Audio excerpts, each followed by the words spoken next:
The Ignite Mathematics course is made up of a few components. So we've developed rich tasks, which students elect to do. The tasks are at a range of levels. We aim to have tasks that go from Year 4 to Year 10 on a particular topic. The tasks usually involve starting off with something fairly concrete, so it might be a game, a challenge, some cards that the students have to arrange, a pattern that they're looking for, and from that they are starting to develop the mathematical concepts through their conversations and explaining to one another and to their teachers. So that's the rich task side of it, and students typically work on those over a couple of days.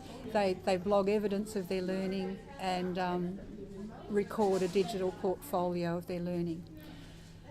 On the third lesson in a week, we set that aside for skill building exercises, and to facilitate that we use the Mathematics books. Just as students are able to choose a rich task which is at their level, similarly we're able to match that to a mathematics book. So in the codes behind me you'll see the letters E through to I think we're going to now, or maybe even to J. They coincide with the lettering of the mathematics books.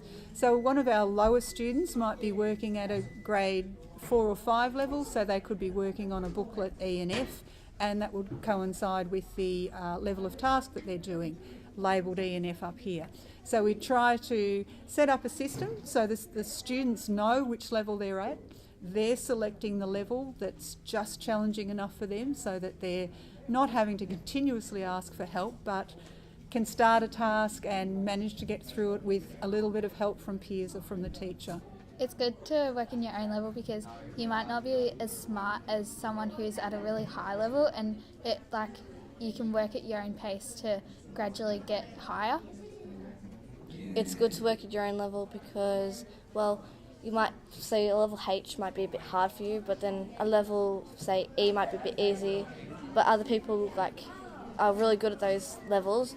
But so you can go like a G or an F, like that type of level, because you just work at your own pace and you don't get bored on your level. So if you work at a lower level, you might get a bit bored, but if you work at a level H level, you might you might have some trouble, so you need the teacher a lot.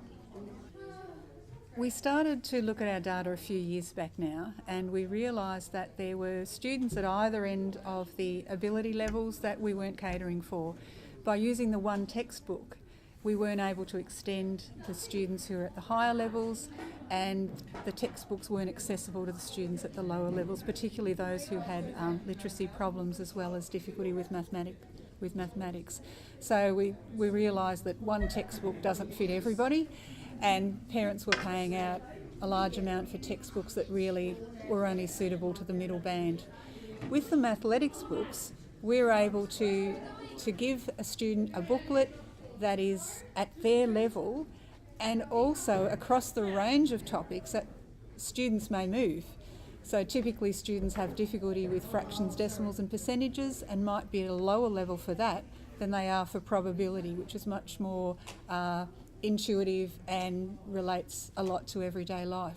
So with the mathematics books, we're able to tailor not only to individual student level, but to have the students move to different levels depending on the topics that we're doing and where their strengths are and their need for support.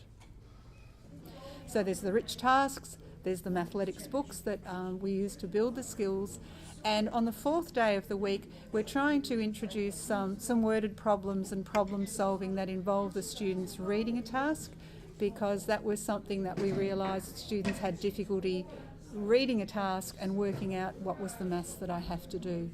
So there's really those three components to our Ignite Maths program.